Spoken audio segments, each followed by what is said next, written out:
I want to recognize Mary Ann Ball. She was born July 19th, 1817. When Mary Ann was just 16, she moved to Oberlin, Ohio, and enrolled at Oberlin College, one of the few institutions of higher education open to women at that time in the United States, but did not graduate. She worked as a nurse and assisted doctors in Cincinnati during the cholera epidemic. In 1847, Mary Ann married Robert Bickerdyke, a sign painter and musician who was a widower with 3 children, and they had 2 boys of their own. The couple moved to Galesburg, Illinois. Growing up on a farm, Mary Ann had the opportunity to learn about herbs and how to use them to make medicine, and she began using her botanical medicines to care for the sick in order to earn a living. Her study of botanical medicine, which stressed the benefits of clean water, inhaling steam, wet compressors, herbal teas, healthy soups, and nature's water and fruits and vegetables, and above all, cleanliness, is credited with saving more lives than inept physicians.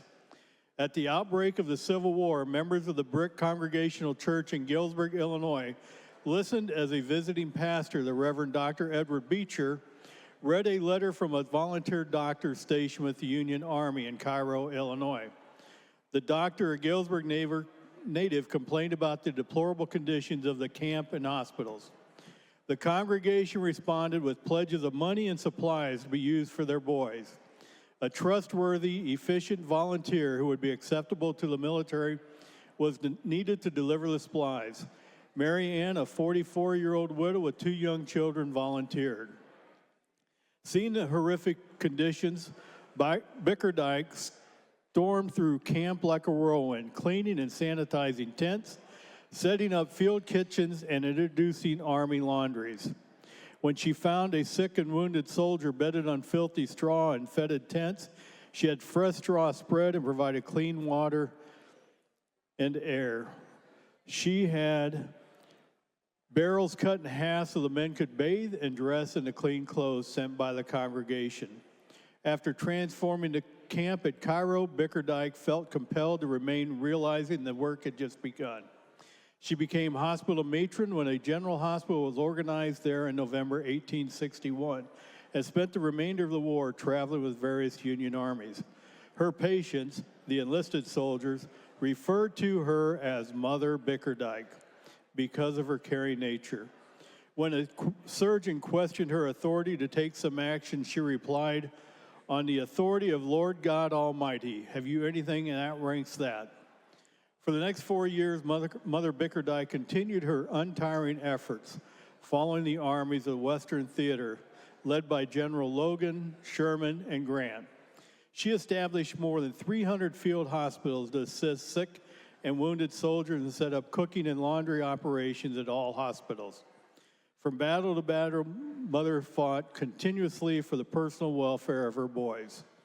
She was given a pass for free transportation and followed Grant's army down the Mississippi River, setting up hospitals as they were needed, and later accompanying the forces on their march through Georgia to the sea.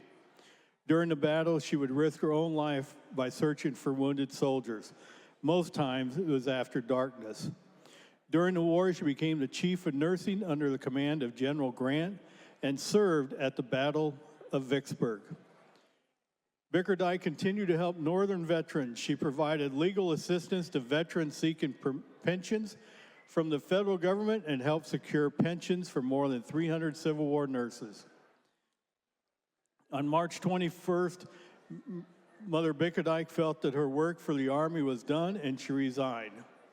During the holidays in 1899, she went to visit relatives, and on Thanksgiving Day, there was a huge family reunion. She went home around Christmas time, but had caught a cold she couldn't shake. The following year, in early November, Mary Ann had a stroke. She passed away peacefully on November 8th, 1901, in Kansas. Her remains were transported back to Galesburg, Illinois, where she was buried next to her husband. I had the honor a few years ago to recognize it and being a part of the dedication ceremony for the Mother Bickerdyke statue that stands in front of our courthouse in Knox County, Illinois. Thank you, Mother Bickerdyke.